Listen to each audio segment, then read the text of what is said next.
வணக்கம் மக்களே, இந்த வீடியோவில் என்ன பார்க்க போகிறோன்னா இபிஎஸ் 95 திட்டத்தோட ஒரு புதிய அப்டேட் வந்திருக்கு 2025க்கு.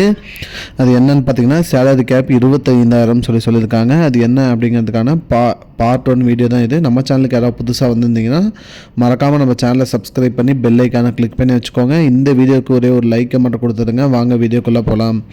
அதாவது EPFO employee provident fund organisation என்ன சொல்கிறாங்கன்னு பார்த்தீங்கன்னா நிறைய சேஞ்ச் கொண்டு வந்திருக்காங்க. அதாவது இபிஎஸ் 95 திட்டத்தில் சேஞ்சஸ் கொண்டு வந்திருக்காங்க இந்த 2025ஆம் ஆண்டுக்கு. மேலும் இதனால் பார்த்திங்கன்னா 6 கோடி பென்ஷன் பயனாளிகள் இதனால் பயன்பெறதா சொல்லியிருக்காங்க. இந்த சேஞ்சஸ்னால் பார்த்திங்கன்னா மினிமம் பென்ஷன் தொகையும் உயர்ந்திருக்கு. அதே மாதிரி எல்லாம் பென்ஷனுக்காக எலிஜிபிள் ஆகிறவங்களும் பார்த்திங்கன்னா நிறைய பேர் எலிஜிபிளாக இருக்காங்க.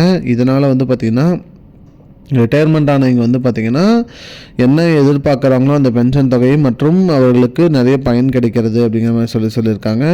முக்கியமாக ப்ரைவேட்டாக வெளியில் தனியார் துறையில் வேலை பார்க்குற பயனாளிகளுக்கும் இதுனால பயன்பெறாங்க அப்படிங்கிற மாதிரி சொல்லியிருக்காங்க. அதே பென்ஷன் தொகையை உயர்த்திருக்காங்க. மேலும் பார்த்திங்கன்னா அவரோட பேசிக் சேலரியும் உயர்த்திருக்காங்க. மாதம் பென்ஷன் அமௌண்ட் அதாவது இபிஎஃப்ஓவில் பிஎஃப் அமௌண்ட் பிடிக்கிறதையும் உயர்த்திருக்காங்க அப்படிங்கிற மாதிரி சொல்லியிருக்காங்க.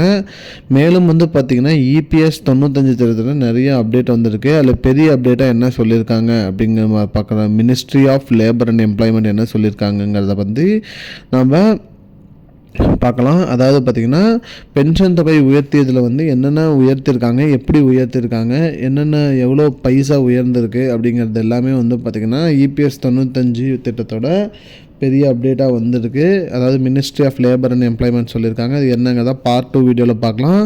இதுதான் மக்களே இப்போதைக்கு முக்கியமான பயனுள்ள தகவல். இது போன்ற பயனுள்ள தகவலை தெரிஞ்சுக்கொள்ள நம்முடைய சேனலை மறக்காமல் சப்ஸ்கிரைப் பண்ணி வச்சுக்கோங்க. இந்த வீடியோ உங்கள் ஃப்ரெண்ட்ஸ் அனைவருக்கும் ஷேர் பண்ணுங்கள். நன்றி. Because it's not a joke. முன்ன தெரியாத ஒரு பையனுக்காக விடுற அந்த மனசு இருக்க, அதான் கடவுள்.